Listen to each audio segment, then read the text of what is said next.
What is the devil's greatest weapon? What is his most effective, most devastating tool of destruction? We have been taught to look for his influence in the darkness, in our most obvious weaknesses, our most shameful sins, our most violent temptations.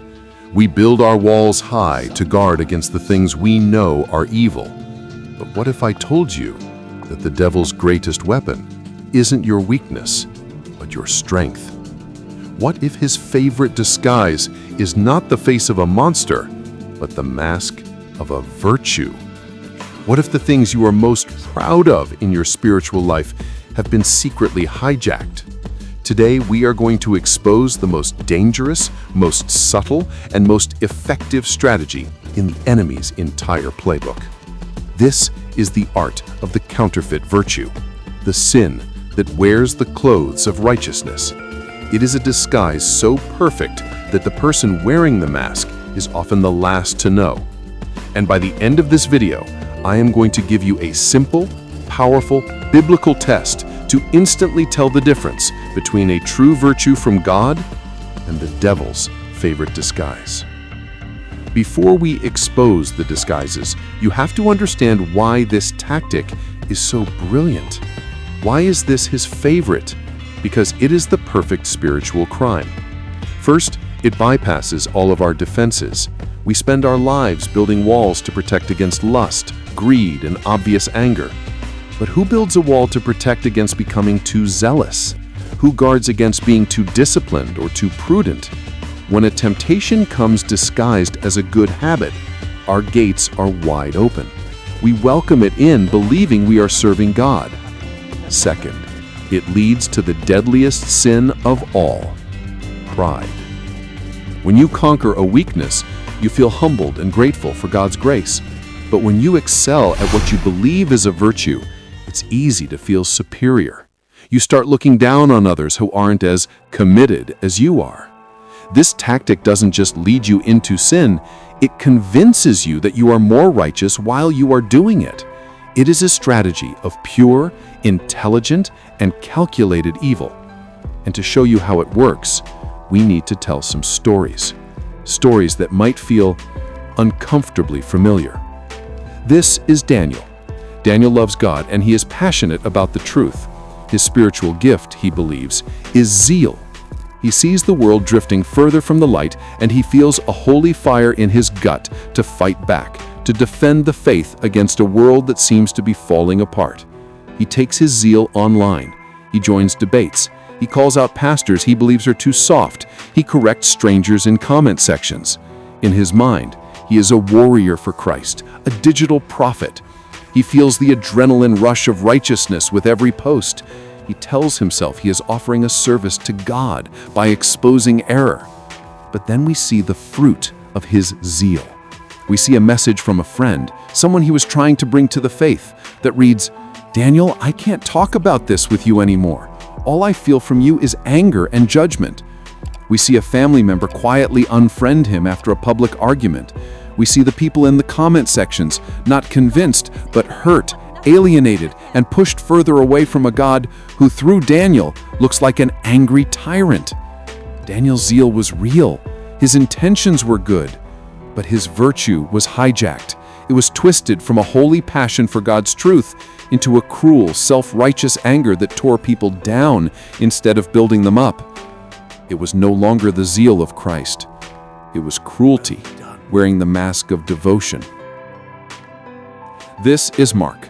Mark is a father, and his greatest desire is to raise his children to be strong, successful, and godly people. His core virtue, he believes, is discipline. He believes in structure, in rules, in consequences. He is building a fortress of good habits to protect his family. One night, his teenage daughter comes home 20 minutes past her curfew. Mark is waiting, his arms crossed, his face a mask of stern disappointment. He confronts her. In his mind, this is a crucial moment for teaching responsibility. He uses a harsh tone. He grounds her for a month, takes away her phone, and tells her, "This is for your own good. One day you will thank me for this." He feels the satisfaction of a father who is doing the hard thing, the right thing. He is not being mean, he is being a good parent. But then the camera follows the daughter to her room. She closes the door and collapses on her bed, silently crying. She doesn't look rebellious. She looks heartbroken and misunderstood. The shot shifts to Mark, standing outside her closed door, hearing nothing. He looks stern, but there is a flicker of uncertainty in his eyes. The fortress he built has become a prison, and he's on the outside.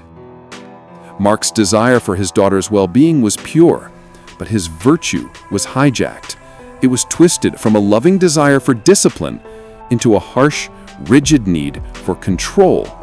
He was so focused on enforcing the rule that he missed the opportunity to connect with his daughter's heart.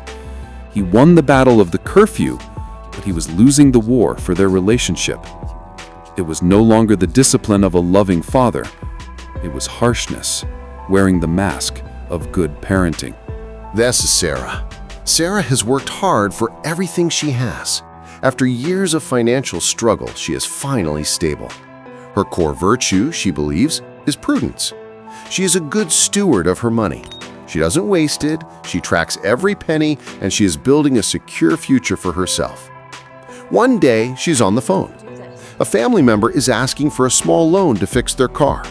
Sarah's internal monologue begins. "I can't. It's not in the budget. If I give it to them, they'll never learn to be responsible for themselves. It's better for them in the long run if I say no. I'm not being selfish, I'm being wise." We see Sarah politely declining the request. Later that evening, she is alone in her perfectly neat apartment. It is silent. She opens her banking app and looks at her secure, stable balance. But she doesn't look happy. She looks anxious. The camera pulls back to show her small and alone in her silent, secure world, her face illuminated by the cold light of the screen. Sarah's desire for security was understandable, but her virtue was hijacked. It was twisted from a wise prudence into a joyless, anxious fear of scarcity. Her focus on not being wasteful blinded her to the opportunity for generosity. She had built a financial fortress that kept risk out, but it also kept love and connection from getting in.